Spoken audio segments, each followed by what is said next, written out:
الله وبركاته. waxaan aad iyo aad ugu mahadnaqayaa shacab weynaha maanta halkan igu soo dhaweeyay culimo leh suldaan leh siyaasiyiin leh haween leh carruur leh aqoonyaha leh dhalinyaro leh aad iyo aad ugu mahadsantihiin soo dhaweynta iyo qadarinta aad muujiseen walaalayaal qadarintana waxay sheegaysaa iyo soo dhaweyntana maanta Soomaaliland midnimadeeda siday u midaysan tahay siday wax u qabsanaysaa dalkeeda u dhisayso way ka weyn tahay soo dhaweynta hal qof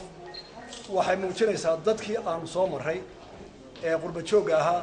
gaar ahaan reer Mareykan ee gobolada badan soo maray kalgacaylkii iyo nid wanaagii ay dalkooda iyo qarankooda u hayeen ayay jawaab tahay cid iyaga ka timidna inay taasoo kale u diraan oo ay ku soo dhaweynayaan marka soo dhaweynta maanta waxay sheegaysaa isku xidhnaanta kalgacaylka midnimada iyo wadajirka Soomaaliland aad iyo aad ugu mahadsantihiin qodobka labaad muddo dheer imika ayaan ka maqnaa oo laba bilood ku dhow socdaalka iyaga qaybtiisii hore waxaa hore uga warramay wixii soo qabtay madaxweynaha iyo waftigiisii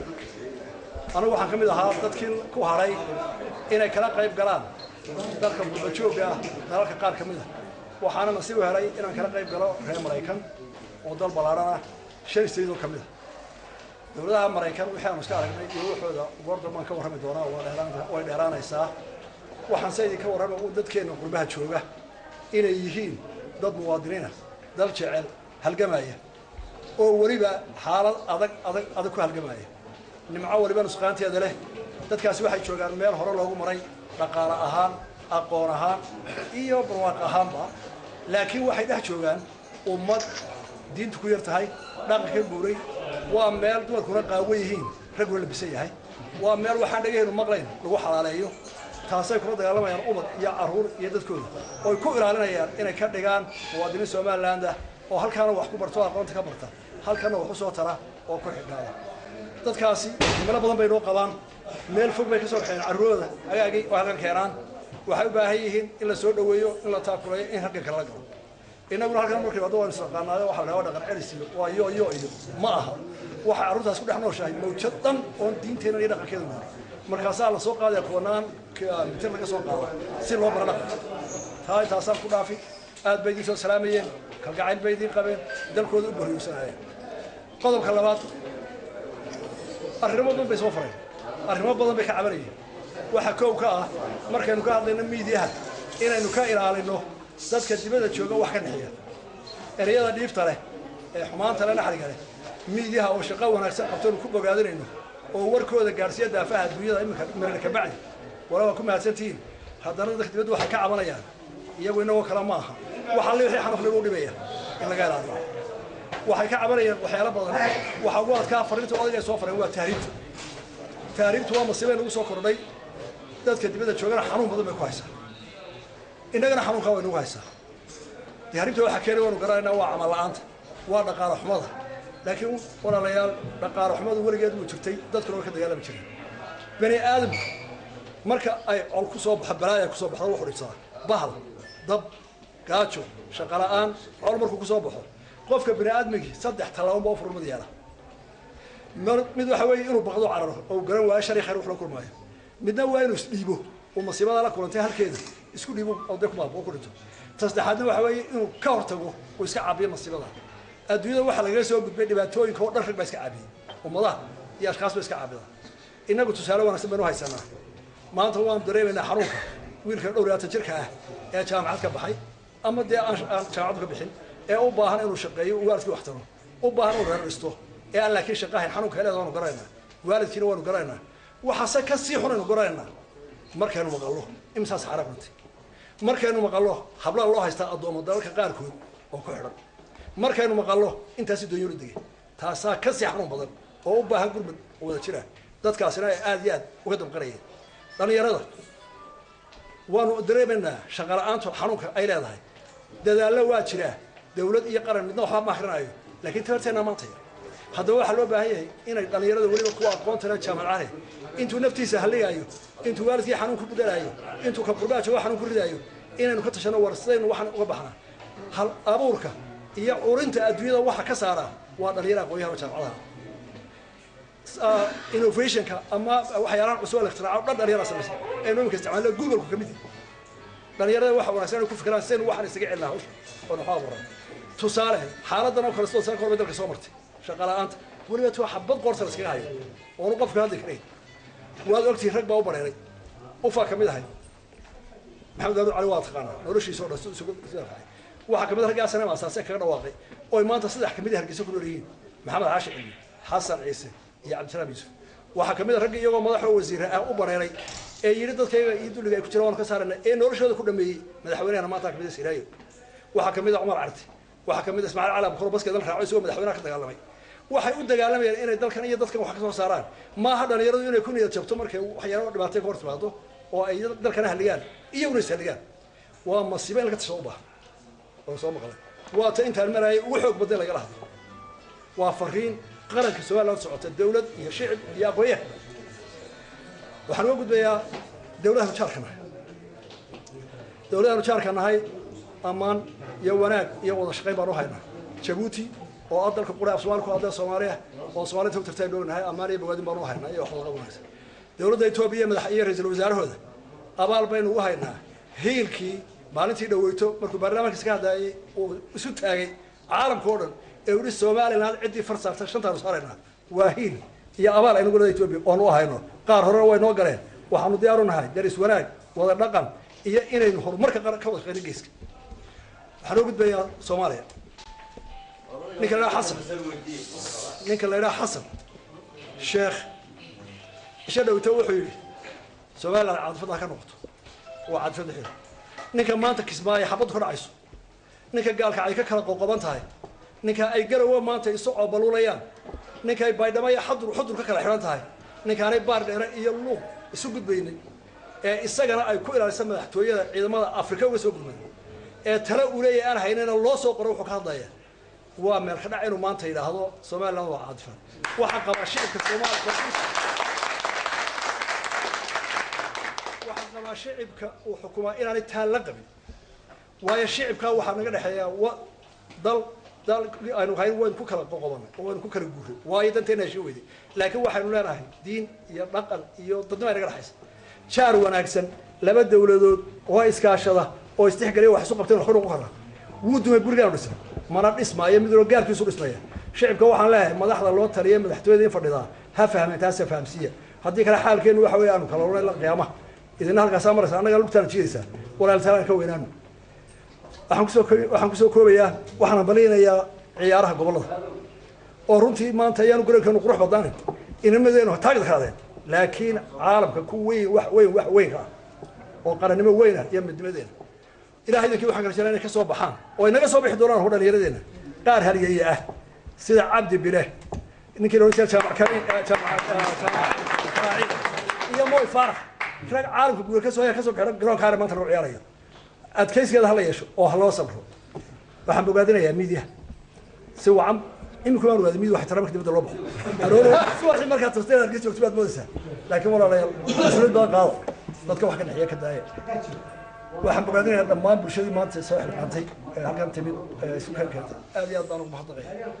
waxaan ku soo gabagabeynayaa Soomaaliland ha noolaato Soomaalida ha midowdo horumarkeeda hore ha u samaysato yaani wixii dalkeena u darro qareyn aynu iska deena kelmadda idinka iyo annaga taas wax weyn annaga iyo iyaga xisbiga magaalada Soomaaliland waa mid kaliya waa xadiiskii rasuulka ilaahay hadii jibku waa mid quraha hadii fareer xanuunto inta kale wada xanuunaysa Soomaaliland waa noo midnimo wassalaamu calaykum waxaan halkan ku soo dhaweynaya isagoo magaaladiisii ku soo noqday gudoomiyaha xisbiga kulmiye Muuse Biixi Cabdi waxaan leeyahay ku soo dhawow khudbadda uu akhriyay wax xaqiiq weey wax dhaba taaban karo ummaddu intay iska ilowdo waxaan reerka u kala saaraya kuliya diirkeed u bay meel kale tag bay muusana ana u suldaana idinkana aanu may u suldaana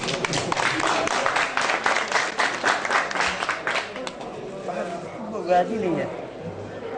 sidaas waxaan igu soo dhaweyseen dhammaan shacbiga Soomaaliland maanta geedin waxaan leeyahay guuleysta نوري بمكانس بوليس سياسة مالي نوبه جاي نور دورك واحد فينا إن دورك موسى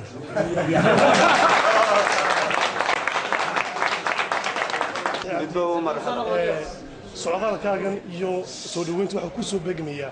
oo imika garoonka ka muuqda in saaxiibo badan oo xukuumadda ku jiro ay Soomaaliya ka qayb qaadan sidoo kale wuxuu ku soo beegmaya xilli wasiirka maaliyadda loo laadiyo ka dhaxeeyo sanad dibadda ka wada campaign maxaad leedahay kulmiye cusub ka bedel doona horta dee dawladdu waa heer xisbi oo la lagu furmay dawladdu shaqadii loo dirtay baa haysaa dawladda marka la doono waxa xisbiyada waa u dhex marka ay wasiiradu halkan arag soo dhaweeyaan waxa ku qasbanaya in xisbiga kala soo dhaweeyaan marka wasiiradu shaqadooda bay noo hayaan hawsha xisbigu dareema hayaan barnaamijka xisbiga fulayaan waana ku mahadsan tan kale xisbiyada waxa loo fitaa lagu loobo nin kastoo kulmiya sharciga oo badan waxa doonta oo sharciga marka wax uu rogareeyo garan maayo cid baa loo labaysa xisbigu uu shirayaa uu loolamayaa kiisa taasoo نوشتنا دولة قناة صامر أو دولة كبرك مبادئ دليلنا النقطة كلها دليلنا النقطة كلها جلسة وصاصة تصدق شكلين واحد البدومية حسب الاتجاه الدولة هي كلمية بحثي عددك سؤالات اللي بعتلا إلى تهريبتنا أتكور رسول مطلق قال سئنا حكومة أو حتى بدأ الداب كده سئنا كنت تحسده أو سيد على العمل كله بسمنا حكومة ما تشوت نبغى وحنا أبوه في ذنب حباي فرق وحيا شيء وحبك ما ترى سنة بعتها طاوة هذا الكون وين وكيف سنتها إنها صدق حكومة شغالة نقالين لو ذقته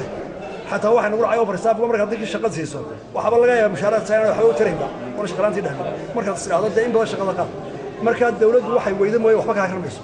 ku oran wax kama akrinay kuwana wax ka akrinaayo ku damar ka akrinaayo danteena maanta taag daran dhaqaale marka waxa weeye in korkiisa biyo kama dhaw in caruurta maanta waxa ay ka qalmaa waxaynu u baahnaa adigoo mutacallim iyo odayga iyo inaanu helno fikrad aynu kaga baxno mashkilada dhaqaale ku ma hayno yaa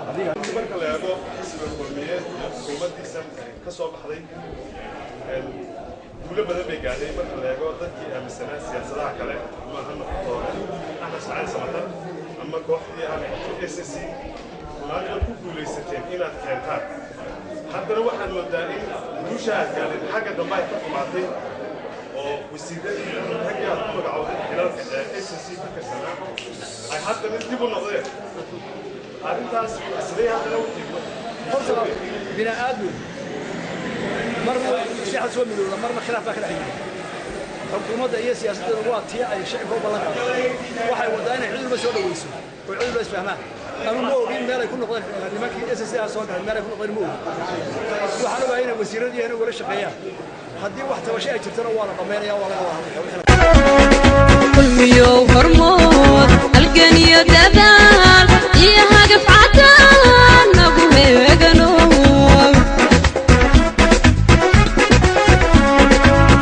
يو هرمون الجنية دبال إيها قفعتان نبوه جنون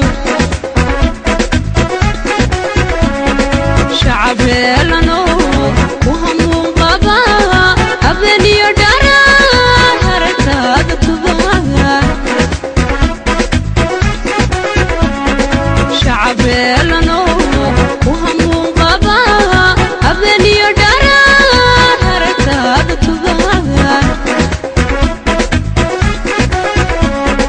بشوي حراته هرمض ومغنيه بشوي حراته هرمض ومغنيه أحر صدقتك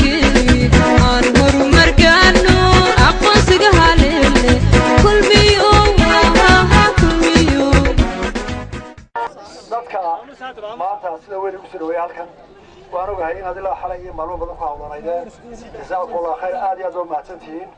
waxa ilaahay mahadiina warqab ku soo wada guri galay aad iyo aad baan taageerayaasha kulmiye gaar ahaan haweenkoo mar walba soo dhaweynta iyo hawlaha ay ku dhacaan goor dambe soo kacana uma hadaqaya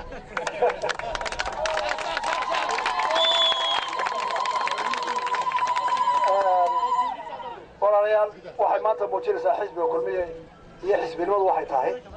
in dadku midoobo inay xisbigooda aaminsan yihiin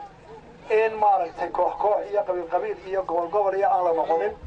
إن هالقرن اللي يسوي مهدو حزب لوداغو أركتين لوداغو سقارن كهرو لو مريو